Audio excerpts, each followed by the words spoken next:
くるみ山荘を訪問していただきありがとうございます。くるみ山荘は電気ガス水道の公共供給を受けないオフグリッドな環境です。物置小屋の拡張更新プロジェクトが進行中です。棟梁のユンボもあります。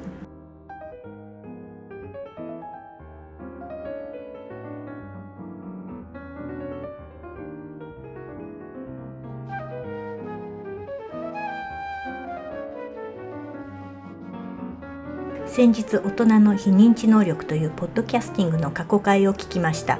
ターシャ・ユーリックの自己認識力について解説していました。自己認識力を高めるには5つのカメラが必要だそうです。1カメは自分の内面を見るカメラ、2カメは自分の外の世界を見るカメラ、3カメは周りから自分を見るカメラ、4カメは自分と相手を同じフレームで同時に見るカメラ、5カメはその場を上空から見るカメラ、ドローン撮影。次は1カメであるいは5カメで見てみようと自分で意識してみようと思います。今は3カメで外からくるみ山荘を見ています。ターシャ・ユーリックの意図しない方向に脱線したでしょうか。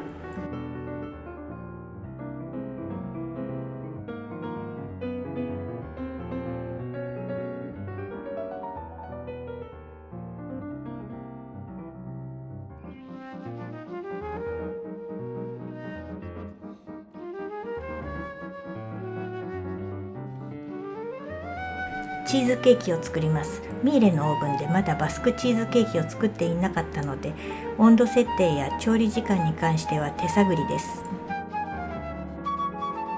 分量はクックパッドの簡単なバスクチーズケーキに従っています。レモン果汁を使うと書いてありましたが入れていません。バニラオイルとは書いてありませんでしたがバニラオイルを入れました。混ぜて焼くというプロセスです。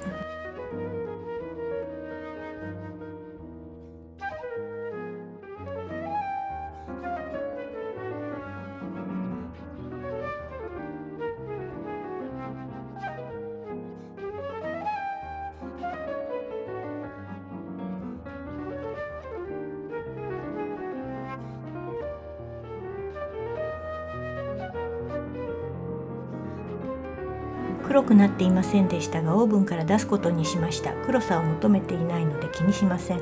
このようなチーズケーキにはフルーツコンポートが合います。くるみ山荘の小梅で作ったものがあります。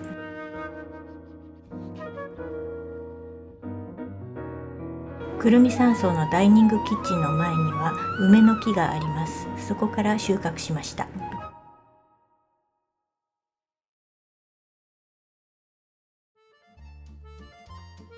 このドアの奥には水洗トイレやバスルームがあります。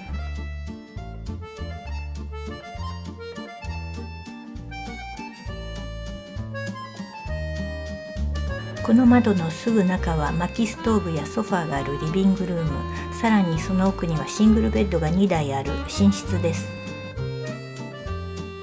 今発電機ノーブ薪置きの小屋を基礎から直しています。そのため発電機はつないでいません。発電機がないと水、プロパンガス、家電が使えないためくるみ山荘滞在時間は短くなります。高齢者はタンパク質をしっかり摂らないといけないため鶏胸肉を積極的に調理します。コンベクションオーブンを使用するとしっとりと仕上がります。 5.2 キロ収穫した小梅はジャム、味噌漬け、梅酒、梅シロップになりました。3リットルの瓶が見つからず2リットルの瓶を使いました。そのため 1.8 リットルの焼酎は全部入りませんでした。梅、焼酎、氷砂糖全部1キロを入れる予定でした。実験住宅にはパントリーがあります。床にテラコッタのタイルを敷き詰めています。実験住宅に関して私が出していたナンバーワンの希望はスペイン瓦を使うことでした。実験住宅はネットゼロエネルギーハウスですのでそれは承認されませんでした。スペイン瓦の代わりにどこかにテラコッタを使って満足することにしました。パントリーにはいろいろな乾物保存食があります。先日テレビで千葉県に米の在庫が余っているというニュースを見た時に、米の倉庫にはエアコンを使っていると聞きました。それを聞いてからパントリーにエアコンを使うことに肯定的になりました。月見草です。高校の現代国語で習った太宰治の富岳百景を思い出します。冒頭で富士山には月見草がよく似合うという作品です。月見草を見るたびに連想します。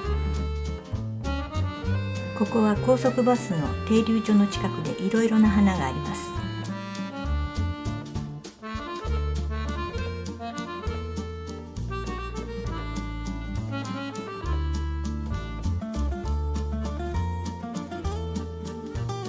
このビロドモズイカ、マレインは海外の荷物と一緒に持ち込まれたのでしょうか。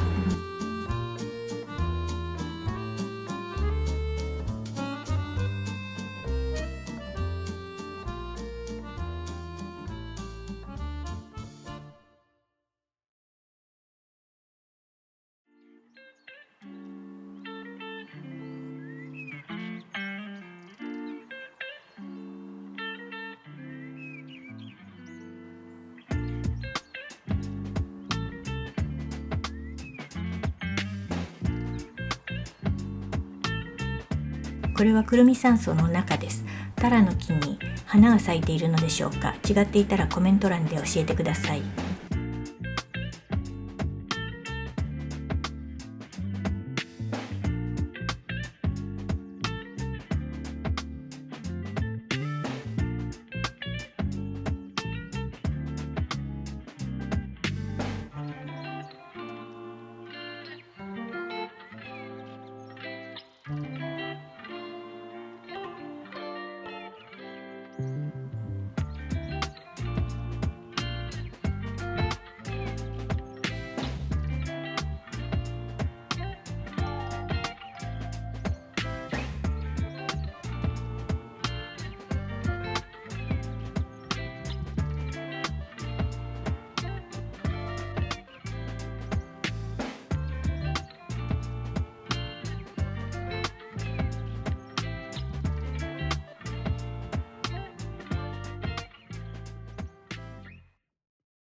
藤は花が終わり、鞘が下がり、葉が茂っています。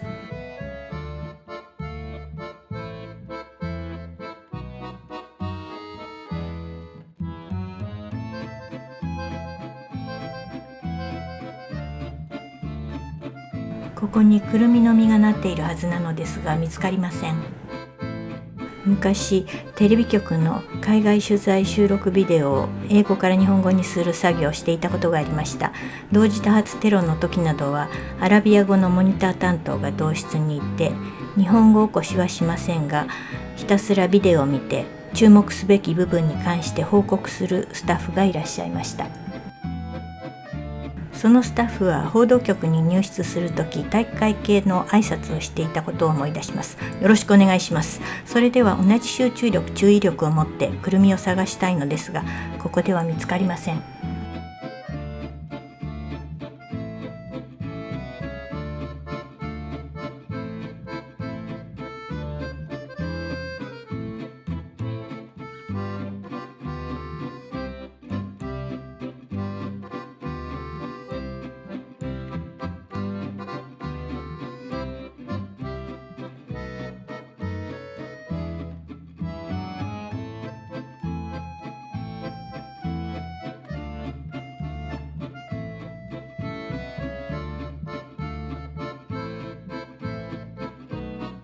この小さなピンクの花は生成 AI は紫式部だと言っていますが、紫の実はつきません。今住む実験住宅を設計してくださった一級建築士事務所クロノスを主催する西村直子先生がご提案してくださった五倍緑さんが植木関係の工事を担当しています。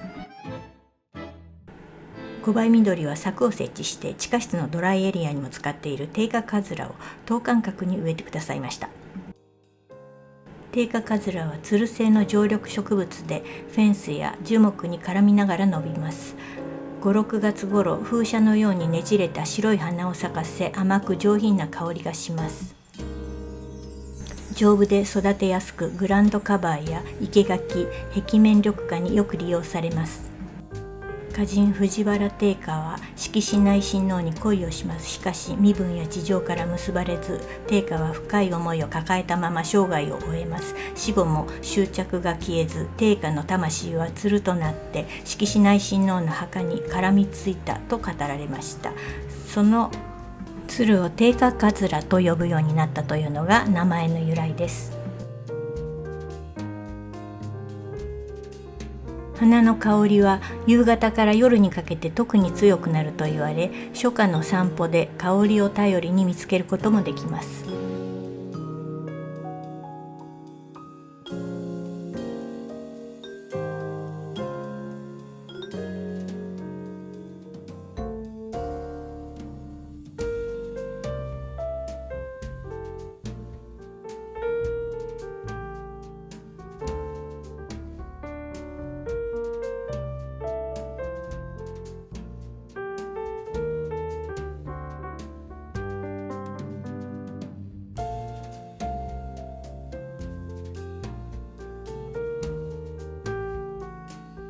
屋上の植物にはオーストラリアの植物が仲間入りしました。